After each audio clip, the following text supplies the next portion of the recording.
অনুরাগের ছোঁয়া ধারাবাহিকের আগামী পর্বে আমরা দেখতে পাই দীপা ওষুধটি পায় এবং সে তা ল্যাবে পাঠায়।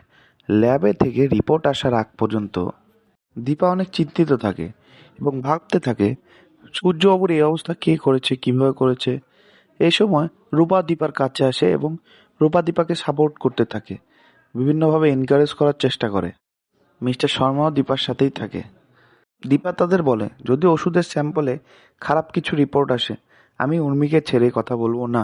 ঠিক সেই সময় হরিশ রিপোর্টটা নিয়ে আসে এবং বলে, ম্যাম রিপোর্ট রেডি আছে, আপনি চাইলে এখনই দেখতে পারেন।